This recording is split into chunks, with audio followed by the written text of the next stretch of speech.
Hi, ladies. How are you?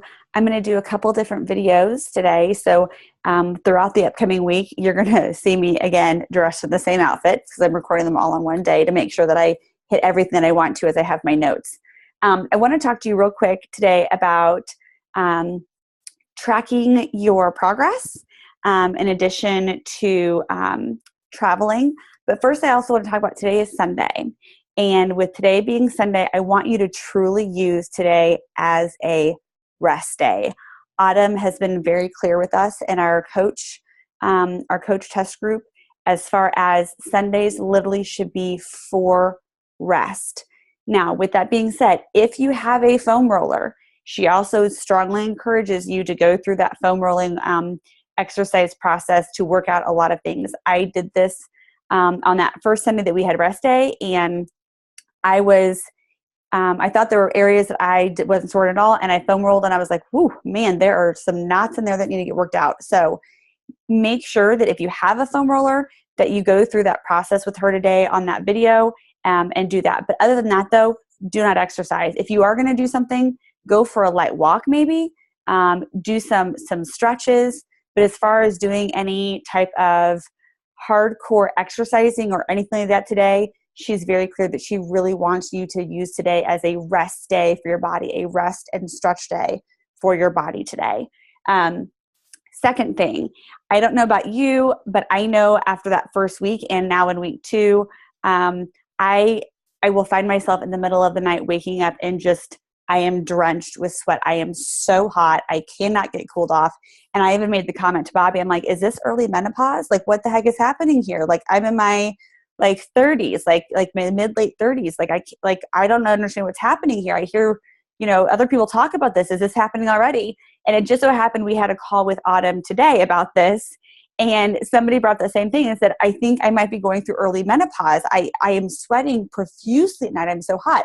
And Autumn laughed and she said, here's the deal. That might be what's happening, but I doubt it. And so if this is happening to you, I want to tell you why you're sweating so much at night, why you are so hot, why you wake up just like, oh, I can't handle the heat. So one thing that she talked about with us about is that that's a sign that our bodies are working a lot and that our metabolism is actually increasing, which is what we want. Earlier, I talked to you guys about, and Autumn talked to us about how when we sleep, and the reason why she wants us to get as much sleep as possible in the evening time is because when we sleep, that is when our muscles are healing. That's when our body is healing. It's getting everything geared up for that next day. When we wake up in the middle of the night or we wake up in the morning, whatever, and we are drenched in sweat and we are super hot, that means that our body has spent a lot of energy repairing our muscles, which is a good thing. That means that we are working our muscles to a whole new level that they are not used to. This means that we are going to get, as long as we're continuing with our nutrition, we're going to get peak results from these workouts.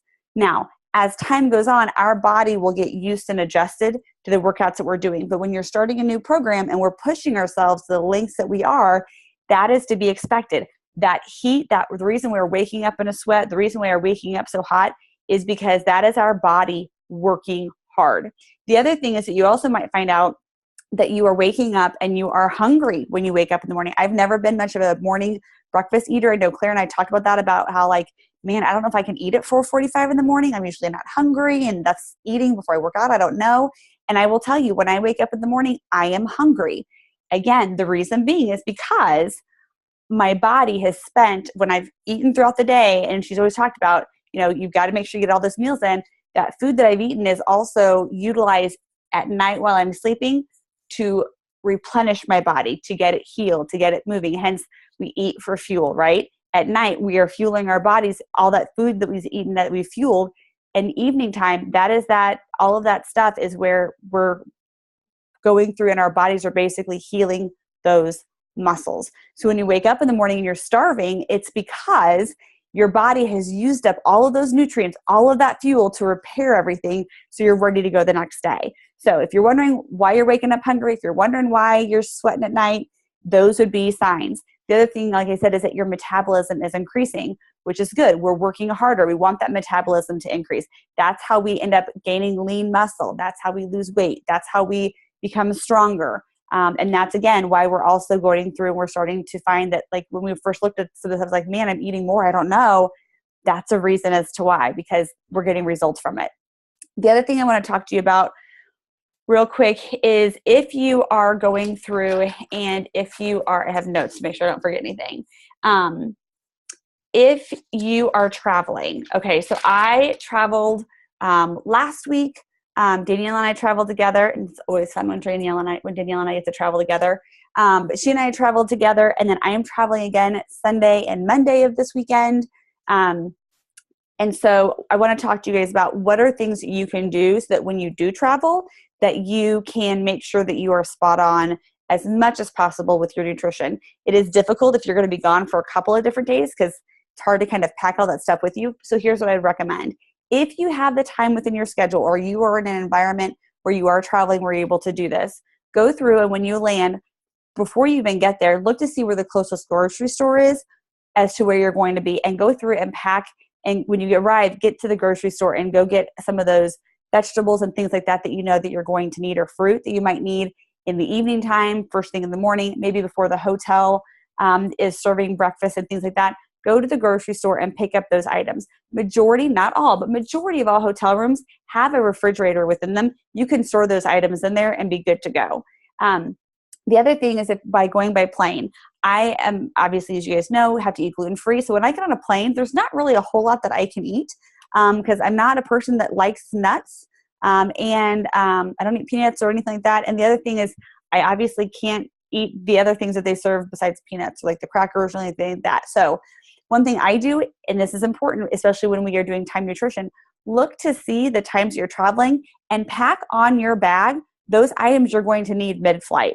Because if we just go through like, oh, I'm mid-flight, I don't have anything, we're not setting ourselves up for success. So go through and look to see what is it I'm going to need during that flight, and make sure that you pack those items or buy those items once you've gone through security. Buy those items there so that you can go through and make sure that you're sticking with your nutrition. The other piece is that if you know where you're staying at ahead of time, go through and do a Google search for restaurants that are in the area and look at their menu ahead of time. If you're traveling with other people, go through and make some recommendations. But hey, I thought maybe on Tuesday night we might be able to go eat here, or on Wednesday maybe we could go eat here. Provide recommendations so that you know what's on those menus, so you can, if you're hungry, you're like, okay, I know that these are the restaurants that we should go to because there are things here that I can eat.